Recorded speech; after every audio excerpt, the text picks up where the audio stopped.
Hello everybody. As you know, we have completed all our assignments in our previous lecture. In the previous lecture also I have given you all the 5 assignments which already I have explained you during the different chapters. So now we are going to move today to our project. Okay. As see I have said you, I told you in the first lecture itself that total 50 marks are there for EVS, and out of that 50, 30 marks are for one project and 20 marks for assignment. So the 20 marks part, that is the assignment part, I have finished it from my side. Now it is your time. You are going to write down that assignments. Uh, that assignments, 5 assignments, see that you are writing it properly in a notebook, whether it is last year's EVS notebook or you can make a new EVS notebook. Write all that assignments in a particular notebook. Don't write it on some pages and all. Okay. Then let us see what are the conditions in the next month or after that regarding this pandemic, and whatever will be decided, whether project book will be given or whatever it is, that I will inform you later. So for till now, what you are going to do is you are going to write down the assignments in a notebook. Okay, long notebook, you prepare it and you write the assignments. Okay, now we'll move on to the project. Okay, so now see, for a project, as I told you, you are going to write only one project. Only one project you have to do for 30 marks. Now out of that 30 marks also, there are 20 marks are for internal assessment, that is internal examiner will assess your project, will check your project and whether you have written the project properly as per the marking scheme. Accordingly you will get that marks out of 20. Okay, and 10 marks will be given by the external examiner. Okay, so your project marks, that is 30 marks, are divided into internal assessment and external assessment. So internal marks are 20 marks and external are 10 marks. External assessment will be done by the external examiner at the end, that is when you get your hall ticket and all. From board itself, means from board, external examiners are appointed, that is teachers from other colleges. They come and they check your projects and conduct the oral examination and all. So for that purpose, for project 10 marks are there and for assignment 10 marks are there. So overall we can say for project, out of 30, 20 marks are for the internal assessment and 10 for the external assessment. Okay, and whatever project is there, that project you are going to write according to the marking scheme only. Now see, if you are not writing according to the marking scheme, then you are not going to get that particular marks. Because the marking scheme, what it is, specific points are there and every point is having particular marks. So if you don't write the project according to your marking scheme, you are not going to get that particular marks. So you have to write the project as per the given marking scheme. Now let us see what is that marking scheme. The first point, see, the marking scheme, it includes total 9 points. Okay, out of that total 9 points, 7 points are for internal assessment. The first 7 points are for internal assessment and the next the last 2 points are for external assessment. Okay, so these points which I am giving you now, that is introduction, importance, and we'll see the further points, that is internal assessment. Okay, so in internal assessment, the first point is introduction. Okay, introduction you are going to write for 2 marks. Now what are you supposed to write in introduction? See, introduction means you are going to write the basic information about your project topic. See, once I finish the marking scheme, I will give you the project topics as per your last year roll numbers. Now this year roll numbers you have not got. So as per your last year roll numbers, I will give you the project topics. Okay, so whatever topic you get, whether it is regarding water conservation, whether it is regarding rainwater harvesting, whether it is waste management, whether it is biodiversity conservation, जो भी आपको topic मिलता है, biodiversity conservation है तो आपको biodiversity का meaning लिखना है, बायोडाइवर्सिटी कंजर्वेशन मतलब क्या वो आपको लिखना है, you have to write the methods. In short, you have to mention the methods how you can conserve biodiversity, why you have to conserve biodiversity. समझा?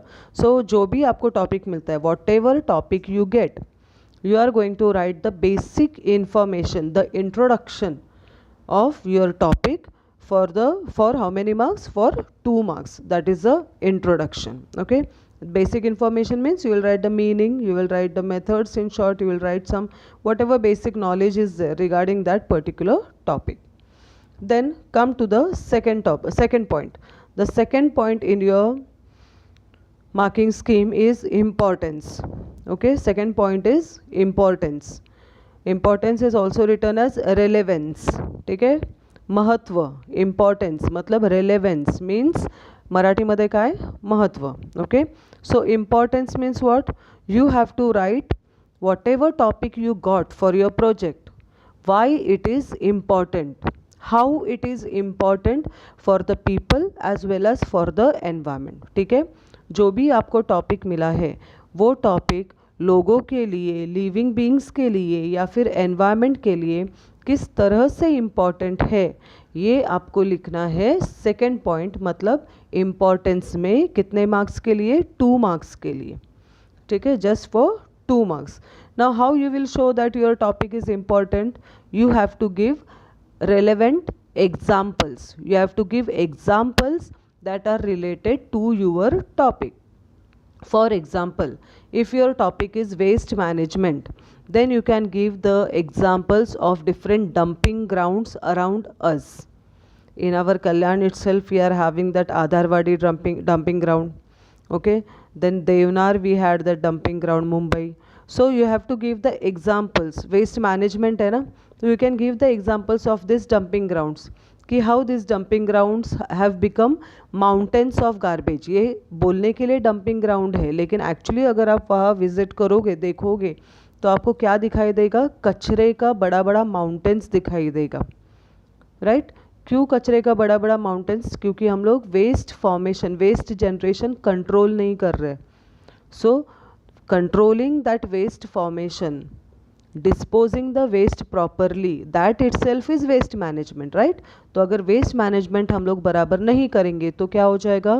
ज़्यादा से ज़्यादा कचरा इकट्ठा होगा. ज़्यादा से ज़्यादा कचरा होगा तो क्या होगा? डंपिंग ग्राउंड में बड़े बड़े माउंटेन्स दिखाई देंगे.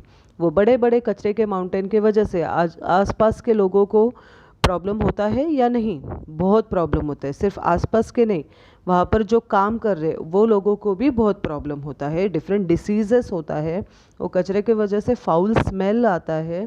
तो इट इज़ प्रॉब्लमैटिक. राइट? तो like this you have to give examples that are related to your topic. आपके टॉपिक से रिलेटेड 4-5 आपको एग्जाम्पल्स वहाँ पर लिखना है, जिससे आप ये बता सकते हो, प्रूव कर सकते हो कि आपका जो टॉपिक मिला है वो एक इम्पॉर्टेंट टॉपिक है पब्लिक के, पीपल के लिए एज वेल एज एनवायरनमेंट के लिए. Okay, so you have to give some examples. Got it? This is for how many marks? This is for 2 marks. Now next, that is the third point. The third point is objectives. Okay, now objectives you have to write for 2 marks. Now for 2 marks, how many objectives you are going to write? You are going to write 4 objectives. Okay, how many? At least 4 objectives. Don't write more than that. Ab objectives means what? Objective means, see, whatever topic you have got, you have to decide कि from that topic what exactly you are going to study. ठीक है? So that will become your objectives. देखो, जो भी topic आपको मिलेगा project के लिए, वो टॉपिक एक वास्ट टॉपिक रहेगा, है ना, बहुत बड़ा टॉपिक. अब ये पूरा का पूरा आप आपके 20 मार्क्स के प्रोजेक्ट में इंक्लूड नहीं कर सकते हो. तो आपको डिसाइड करना पड़ेगा कि इतने बड़े टॉपिक में से कौन से पॉइंट्स है, कौन से सब टॉपिक्स है जो इम्पॉर्टेंट है, जो मुझे स्टडी करना है. तो उस हिसाब से आपको आपका ऑब्जेक्टिव्स लिखना है. ठीक है? what exactly you are going to study from that particular topic, that you are going to write in the objectives. जैसे देखो, for example, जैसे आई टोल्ड वेस्ट मैनेजमेंट से रिलेटेड अगर आपका प्रोजेक्ट होगा, मैं देखो बोल रही हूँ हमेशा रिलेटेड, मतलब आपको जो भी टॉपिक्स मिलेगा वो डायरेक्ट, मतलब जैसे वेस्ट मैनेजमेंट से रिलेटेड कुछ फाइंड करना होगा, ऐसे टॉपिक्स आपको मिलेगा, ठीक है। तो समझो वेस्ट मैनेजमेंट से रिलेटेड कोई टॉपिक मिलता है, तो वेस्ट मैनेजमेंट तो बहुत बड़ा टॉपिक है, राइट। तो उसमें से आपको क्या करना है, जो इम्पोर्टेंट सब टॉपिक्स है, 3-4 इम्पॉर्टेंट सब टॉपिक्स है, वो आप सिलेक्ट करो।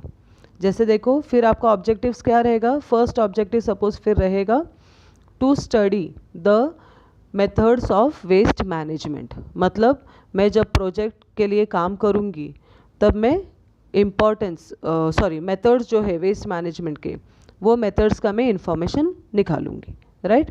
सिमिलरली सेकेंड ऑब्जेक्टिव आप लिख सकते हो कि to study the importance of waste management, waste management क्यों करना है, क्या ज़रूरत है, ये मुझे फाइंड करना है। Third objective I can write to find out areas or places where there is a lot of problem of waste disposal, ये मेरा एक ऑब्जेक्टिव है, क्योंकि मुझे टॉपिक मिला है वेस्ट मैनेजमेंट। तो what I can do is I can find out कि कौन से जगह पर कौन से एरियाज़ में ज़्यादा प्रॉब्लम है वेस्ट मैनेजमेंट का, right, that we can do. So that is the third point, objectives you have to write for 2 marks. How many objectives you are going to write? You are going to write at least 4 objectives.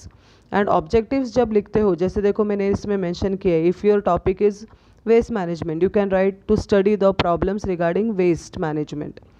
You can write my second objective to study the methods of waste management, ठीक है। तो सिर्फ ये ऐसे short में मत लिखो, to study the methods of waste management, उसको थोड़ा सा 2 सेंटेंसेस में थोड़ा सा डिटेल में लिखो, ठीक है। सो ऐसे करके आपको कितना पॉइंट्स लिखना है, 4 पॉइंट्स लिखना है। समझ में आया। जो भी आपका टॉपिक है वो बहुत बड़ा टॉपिक है, उसमें से कुछ इम्पॉर्टेंट टॉपिक्स आप सिलेक्ट करो, उस टॉपिक्स के बारे में इंफॉर्मेशन निकालना आपका ऑब्जेक्टिव्स है। Okay, so objectives you will right for 2 marks. Then comes the fourth point, that is project methodology. Now project methodology, it is one of the important point of your project, important point in the marking scheme. So project methodology you are going to write for 4 marks. Now what is this methodology? See here you are going to write the procedure or the process which you have done for getting the information of your project, ठीक है। Information can be collected by different methods. So इसमें क्या लिखना है आपको, methodology मतलब क्या, पद्धति, कार्य पद्धति। हाँ, मैं साइड बाय साइड मराठी का जो टर्म है वो भी बताते जाऊंगी, so that vernacular medium students can understand it. तो इसके पहले का जो पॉइंट था ऑब्जेक्टिव्स, इसको मराठी में क्या बोलते हैं, उद्दिष्ट, ठीक है। फोर्थ पॉइंट है प्रोजेक्ट मेथडोलॉजी, मीन्स व्हाट, कार्य पद्धति, कार्य पद्धति। प्रोजेक्ट मीन्स प्रोजेक्ट का आप जो इन्फॉर्मेशन कलेक्ट करने वाले हो, वो इन्फॉर्मेशन आप किस तरह से कलेक्ट कर रहे हो, क्या क्या प्रोसेस कर रहे हो, उसके लिए कहाँ से स्टार्ट किया आपने, फिर आप कहाँ कहाँ गए, कौन से एरियाज़ में गए, फिर आपने इंटरव्यू लिया क्या, किसका इंटरव्यू लिया, कितने लोगों का इंटरव्यू लिया, इंटरव्यू में क्या क्या क्वेश्चंस पूछे, ये हो गया उसका प्रोसीजर, ठीक है। तो पूरा जो प्रोसीजर है स्टार्ट टू एंड, आपने क्या क्या किया आपके प्रोजेक्ट की इंफॉर्मेशन कलेक्ट करने के लिए, वो पूरा प्रोसेस आपको लिखना है मेथडोलॉजी में। नाउ सी मेथडोलॉजी में 4 मेथड्स हैं। Collection of data method, last year भी मैंने बताया था, collection of data method, second is interview method, third is questionnaire method and the fourth is survey method, ठीक है। All this 4 methods I have explained you last year also. Now see collection of data method, that is a simple method. Here what you are doing in collection of data method, you are collecting the information from books, magazines, newspapers, okay, or from net. Already net पे या newspaper में जो information आता है या फिर books में जो इन्फॉर्मेशन लिखा है, तो वो बुक्स में से ढूंढ के, नेट पे से ढूंढ के आपको इन्फॉर्मेशन कलेक्ट करना है, that is collection of data method. तो if you are following collection of data method, then what you will, how you will write the methodology point, ये पॉइंट कैसे लिखोगे, I followed the collection of data method for my project. I collected the data from different books, newspapers, from net and also from some of the magazines. The books which I read or referred are as follows. तो आपने जो भी books में से information लिया है, जो books पढ़े आपने आपके टॉपिक से रिलेटेड, वो बुक्स का नाम लिखो। जो न्यूज़पेपर आपने रीड किए आपके टॉपिक से रिलेटेड इंफॉर्मेशन कलेक्ट करने के लिए, वो न्यूज़पेपर का नाम लिखो, मैगजीन्स का नाम लिखो। एंड फाइनली नेट पे से भी आप इंफॉर्मेशन ले रहे हो तो नेट का कौन सा साइट है वो आपको लिखना है। सो that is collection of data method. In short क्या है, प्रोसीजर है पूरा जो तुम लोगों ने किया इंफॉर्मेशन कलेक्ट करने के लिए। क्या इंफॉर्मेशन कलेक्ट किया वो नहीं लिखना है आपको, इंफॉर्मेशन कैसे कलेक्ट किया, डाटा कैसे कलेक्ट किया वो आपको लिखना है प्रोसीजर मेथडोलॉजी में। Got that. सेकेंड मेथड देखो इंटरव्यू मेथड है, and third is questionnaire method. Interview method and questionnaire method are almost same. How they are same? See, in both the methods we are going to ask questions to some particular number of people. Select करो आप 5 people या 10 people जैसे आपको लगता है। Suppose 5 people आपने select किए तो 5 people का आप क्या करोगे, इंटरव्यू लोगे और या फिर उनको क्या करोगे, क्वेश्चनर दोगे। तो interview means what, orally you will ask questions and you will get the answers orally, जैसे अपना ओरल एग्जाम होता है। And questionnaire method means you have to give the question paper in writing. हाँ, एक 10 questions आप frame करो, वो 10 questions एक पेपर में लिखो, थोड़ा सा आंसर लिखने के लिए उनको जगह रखो। वो पेपर्स का ज़ेरॉक्स करके सपोज 5-6 लोगों को आपने दिया तो that is in written way. तो interview method is in oral form and questionnaire method is in written form. ठीक है। So what you will do, interview method है या क्वेश्चनर मेथड जो भी आप सिलेक्ट करो, कैसे करोगे आप, सबसे पहले तो 10 क्वेश्चंस आप रेडी करके रखो आपके प्रोजेक्ट से रिलेटेड। ठीक है।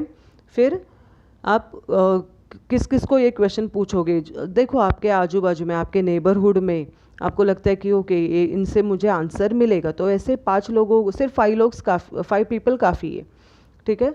तो 5 लोग आप डिसाइड करके रख दो कि इनको मैं क्वेश्चंस पूछूंगी और इनसे आंसर्स लूँगी करके। ठीक है। So what ever it is, keep ready 10 questions, you keep ready, you ask that question or you give the question paper to at least 5 people near you.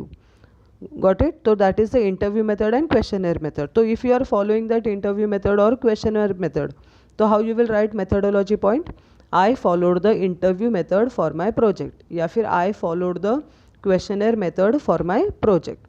I conducted an interview for 5 people. ठीक है। या फिर I gave the questionnaire to 5 people. I asked them the following 10 questions related to my topic या regarding my topic. कौन से 10 questions आपने पूछे वो 10 questions लिखो, right? So this is your methodology if you are following interview method या questionnaire method. Got it? And एक बात ध्यान रखो कि समझो आपने 5 people select किया है, if you have selected 5 people, वो 5 पीपल को 10 क्वेश्चंस जो आपने रेडी किए वही 10 क्वेश्चंस आप सबको पूछोगे, अलग अलग नहीं।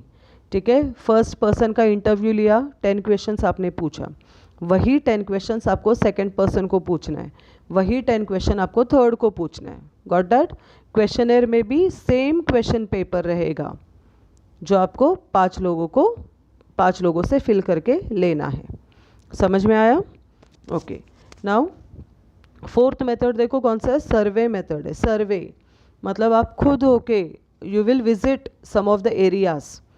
हाँ, आपका जो टॉपिक मिलेगा आपको उस टॉपिक से रिलेटेड थोड़ा आपके नियर बाय एरिया के बारे में सोचो कि कौन कौन से एरियाज़ में मैं अगर जाऊँगी तो मुझे मेरे टॉपिक से रिलेटेड कुछ इन्फॉर्मेशन मिलेगा, राइट? जैसे अगर ये अपना क्राउडेड एरियाज से रिलेटेड कुछ टॉपिक रहेगा या नॉइज़ पोल्यूशन से रिलेटेड कुछ टॉपिक रहेगा तो आपको कौन से एरियाज सिलेक्ट करने पड़ेंगे, क्राउडेड एरियाज सिलेक्ट करने पड़ेंगे।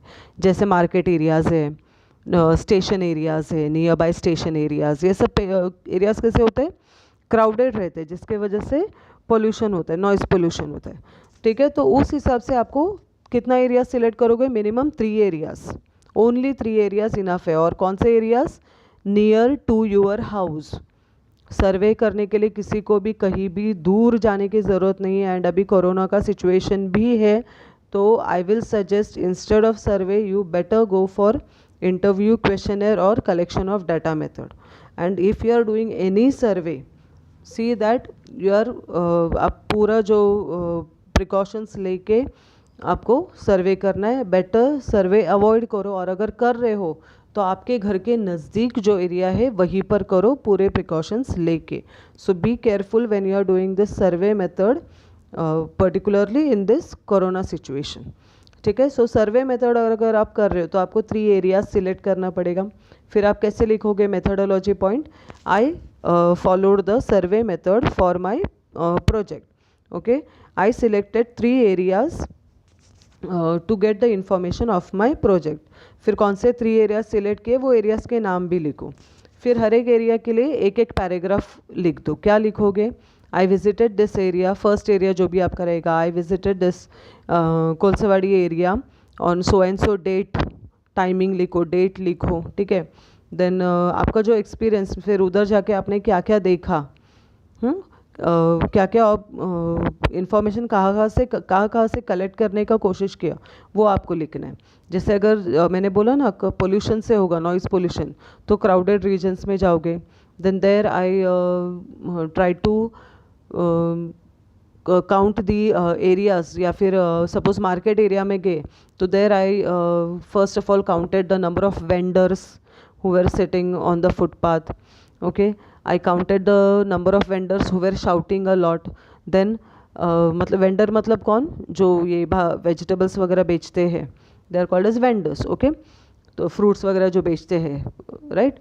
तो I also counted the number of people near every counter या फिर एवरी स्टॉल, राइट. तो उससे आपको एक अंदाज़ा मिल जाएगा कि अगर समझो एक स्टॉल पे 10 लोग हैं एट अ टाइम, एक स्टॉल पे समझो 8-10 लोग हैं, तो ज़रा इमेजिन करो कितना क्राउडेड हो गया वो एरिया. एंड अगर वो एरिया इतना क्राउडेड है तो पोल्यूशन भी उतना ही ज़्यादा होगा. सो सर्वे मेथड में what you are going to do, you are going to select 3 areas and for every area you will write a small paragraph कि कैसे आप वहाँ पर गए, फिर वहाँ पर आपने क्या क्या देखने का कोशिश किया, फिर वो एक्सपीरियंस ईजी था या थोड़ा हेक्टिक था, कंफर्टेबल थे या हेक्टिक था, प्रॉब्लमेटिक था, प्रॉब्लमेटिक क्या था वो भी लिखो. That is survey method. ठीक है. So what ever you select, ये चारों में से कोई भी एक मेथड आपको सिलेक्ट करना है. Okay, you are going to select only 1 method out of these 4 methods and then you write your procedure or methodology. You have to write it in detail because see how many marks are there, 4 marks are there. One thing I want to tell, see in EVS this project marking scheme, 2 marks 4 marks are there for different points. So that does not mean कि 2 marks है मतलब 2 sentence ही लिखना है आपको, नहीं. 2 marks के लिए भी आपको 7-8 लाइन्स आपको लिखना ही है, 8-10 लाइन्स आपको लिखना ही है. ठीक है. तो सोचो आप मेथडोलॉजी जो है आपको पूरा डिटेल में लिखना है. Got that. So that is procedure और process which you have followed for getting the information of your project methodology 4 marks के लिए. जो 4 टाइप्स मैंने 4 मेथड्स बताए, वो 4 मेथड्स में से कोई भी एक मेथड आपको फॉलो करना है. Okay, now let us move to the 5th point.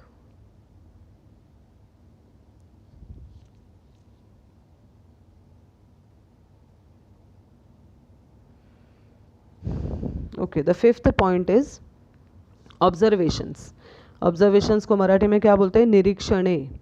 ठीक है. ऑब्जर्वेशन मीन्स निरीक्षणे. Observations you are going to write for how many marks, 4 marks. ठीक है. Now what is this observation, see आप मेथडोलॉजी कंप्लीट करने के बाद when you finish the methodology you are going to have a lot of information with you. ठीक है. So from that information you will select 10 to 12 important points and that points you will write in the observations. Okay. जो भी आपने interview method लिया है, questionnaire method किया है, तो आपको आंसर्स मिलेंगे ना सामने के लोगों से, वो आंसर्स में से आपको इम्पॉर्टेंट पॉइंट्स निकाल के आपको ऑब्जर्वेशन में लिखना है. नाउ वन मोर थिंग, अब ऑब्जर्वेशंस आप टेबल फॉर्म में भी लिख सकते हो, पॉइंट वाइज भी लिख सकते हो. एंड आपको जब टॉपिक मिलेगा, समझो अभी देखो लास्ट ईयर का टॉपिक्स आपको पता है ना कि मेक अ लिस्ट, मैंने ऐसा टॉपिक्स दिया था कि make a list of botanical gardens in India, है ना. तो ऑब्जर्वेशन में क्या आएगा, वो लिस्ट आएगा बोटानिकल गार्डन्स का, बराबर, right. So it will be easy. हाँ, सो जो भी आपको मतलब इधर ऑब्जर्वेशंस में एग्जैक्ट क्या आएगा, एग्जैक्ट कौन सा आंसर आएगा, जो आपका क्वेश्चन दिया है ना प्रोजेक्ट का कि make a list of so and so, right, make a list of 15 medicinal plants at your home and the uses, तो वो टेबल आएगा ऑब्जर्वेशन में, मेडिसिनल प्लांट एंड यूजेस. अगर आपको मैं टॉपिक दूँ कि राइट अबाउट 5 एनवायरमेंटलिस्ट, मतलब जो लोग एनवायरनमेंट के लिए काम करते हो, तो right the information about 5 environmentalist, तो आप क्या करोगे, ऑब्जर्वेशन में क्या लिखोगे, 5 एनवायरमेंटलिस्ट का इन्फॉर्मेशन लिखोगे, राइट. ये इन्फॉर्मेशन आपको कहाँ से मिला, आपने कैसे कलेक्ट किया, मेथडोलॉजी पॉइंट में आपने कलेक्ट किया, चारों में से कोई भी एक मेथड फॉलो करके. समझ में आ रहा है. तो ऑब्जर्वेशन में क्या आएगा, आपका आपने जो भी इन्फॉर्मेशन कलेक्ट किया है, हाँ, प्रोजेक्ट के बारे में, उस इन्फॉर्मेशन को अच्छे से पढ़ के समझ के उसमें से जो इम्पॉर्टेंट पॉइंट्स है वो आप लिखोगे ऑब्जर्वेशंस में. देखो आपको इन्फॉर्मेशन तो बहुत मिलेगा मेथडोलॉजी ख़त्म होने के बाद, लेकिन पूरा इन्फॉर्मेशन लिखोगे क्या आप, नहीं. आपको कितना इन्फॉर्मेशन लिखना है, जो इम्पॉर्टेंट है, हाँ, वो इम्पॉर्टेंट इन्फॉर्मेशन आपको लिखना है ऑब्जर्वेशन में. हाउ मेनी मार्क्स, 4 मार्क्स के लिए. Got that. So very easy it is. Come to the next point. Observations के बाद, ऑब्जर्वेशन के बाद आ रहा है analysis, that is for 4 marks again. Now here what you are going to do, analysis मतलब विश्लेषण. एनालिसिस मीन्स विश्लेषण. So here you are going to analyze your data. जो भी इंफॉर्मेशन आपने कलेक्ट किया उसको क्या करना है, एनालाइज करना है. मतलब क्या करना है, whatever information you got, that information you are going to represent in the form of a graph और पाई डायग्राम. ठीक है, आपको जो भी इंफॉर्मेशन मिला है उस इंफॉर्मेशन से रिलेटेड आपको क्या करना है, या तो ग्राफ बनाओ या फिर पाई डायग्राम बनाओ या फिर कोई टेबल बनाओ. जैसे टैली मार्किंग वगैरह होता है ना, अगर आपका प्रोजेक्ट उस टाइप का है कि आप टैली मार्किंग वगैरह दे सकते हो, तो वैसा टेबल बनाओ. Got that. That is analysis. What ever you do, जैसे लाइक सी, अगर वेस्ट मैनेजमेंट से रिलेटेड नहीं, सपोज देखो जैसे मैंने आपको एग्जांपल दिया कि make a list of botanical gardens in India, तो आप क्या कर सकते हो, इंडिया में स्टेट वाइज आप बोटानिकल गार्डन्स का एक ग्राफ बना सकते हो. ठीक है, बैंगलोर, ये बैंगलोर स्टेट है, बेंगलुरु, ओके, देन कोलकाता है, देन अपना महाराष्ट्र है, देन केरला है. ऐसा स्टेट वाइज हर एक स्टेट में कितना बोटानिकल गार्डन्स है. सपोज बेंगलुरु में ज़्यादा है, केरला में ज़्यादा है, तो उनका ग्राफ ऊपर जाएगा, राइट. तो वैसा एक ग्राफ बना सकते हो आप स्टेट वाइज. समझ में आ रहा है. सो दैट इज़ एनालिसिस. तो या तो आपके प्रोजेक्ट से रिलेटेड ग्राफ बनाओ या फिर पाई डायग्राम बनाओ. ठीक है, जो भी बना रहे हो आप, see that you are making it, you are drawing it with a pencil only. Pencil से ही बनाना है. अगर आप ग्राफ बना रहे हो तो प्रॉपर ग्राफ पेपर पे बनाना है आपको. Proper x and y axis बताओ, स्केल आपको मेंशन करना है, फिर वेरिएबल्स मतलब एक्स एक्सिस पे क्या दिखा रहे हो, वाई एक्सिस पे क्या रिप्रेजेंट कर रहे हो, ये भी आपको लिखना है. जब तक आप वो नहीं लिखते हो आपका ग्राफ ज़ीरो है, मीनिंगलेस है, किसी को भी वो ग्राफ पता नहीं चलेगा कि क्या है करके. ओके, सो ग्राफ बनाओ या फिर पाई डायग्राम बनाओ. See that you are following all the rules regarding that graph और पाई डायग्राम. पाई डायग्राम अगर आप बना रहे हो तो बराबर प्रपोर्शन वाइज उसको डिवाइड करना है वो सर्कल को. ठीक है, वो सर्कल को डिवाइड करने के बाद में उसमें बहुत सारा ऐसा रंगोली वगैरह बना के नहीं रखना है. सिंपल रखो जिससे पाई डायग्राम देख के पता चलेगा कि आपने क्या फाइंड किया है, आपका एनालिसिस क्या है. ठीक है, so analysis means whatever information you have collected, you are going to plot a graph or you are going to draw a pie diagram according to that particular information. समझ में आया. so that is analysis. analysis भी important है. कितने marks के लिए, 4 marks के लिए. now come to the last point of your internal assessment. last point is result which you have to write for 2 marks. तो पूरा प्रोजेक्ट होने के बाद आपका जो ओपिनियन है, जो भी व्यू है उस पर्टिकुलर टॉपिक के बारे में, वो आपको लिखना है रिजल्ट में. ठीक है, जो भी आपका व्यू है, जो भी आप फील करते हो कि नहीं ये ऐसा होना चाहिए था, ये ऐसा होना चाहिए था, या फिर इसके वजह से ये प्रॉब्लम, जो भी आपका व्यू है, आपका ओपिनियन है, वो आपको लिखना है रिजल्ट में only for 2 marks. Again here I am going to tell you that 2 marks है, इसलिए एकदम शॉर्ट में नहीं लिखना है, you are going to write it in detail. So see here we have finish the internal assessment, जो आपका internal examiner यानी कि आपकी EVS टीचर चेक करेगी। सो ये पूरा होता है 20 मार्क्स के लिए। If you count right from the first point till the last point 20 marks हो गया है। Got it. फिर अपना प्रोजेक्ट जो है वो कितने मार्क्स का है? 30 मार्क्स का। तो जो बचा हुआ 10 मार्क्स है, वो 10 मार्क्स किधर जा रहा है? वो 10 मार्क्स आ रहा है एक्सटर्नल असेसमेंट में। Okay, so in external assessment what you are going to do for 10 marks. Now for external assessment there are only 2 points, that is project report and viva. Project report you are going to write for 5 marks and viva, that means oral exam, is for 5 marks. ठीक है, तो what you are going to write in this project report? See, whatever you have written in the project में आपने जितना points लिखा है introduction से लेकर रिजल्ट तक, वही सेम पॉइंट्स आपको रिपीट करना है प्रोजेक्ट रिपोर्ट में। You are going to repeat the same information which already you have written in the project. Okay, but what you are going to do, you are going to summarize, मतलब आपको जो information आपने पहले लिखी है project में 20 mark के लिए, उसी इन्फॉर्मेशन को अभी आपको क्या करना है? शॉर्ट में लिखना है। कितने मार्क्स के लिए? ओनली 5 मार्क्स के लिए। 5 मार्क्स के लिए मतलब समझो अगर आपका प्रोजेक्ट हो रहा है 10 पेजेस का, तो आपका जो रिपोर्ट है वो होगा सिर्फ 3 या 4 पेज का। समझो, आपका प्रोजेक्ट अगर हो रहा है 15 पेजेस का, तो आपका जो रिपोर्ट है वो सिर्फ होगा 3 या 4 पेजेस का। कितने मार्क्स के लिए? ओनली 5 मार्क्स के लिए।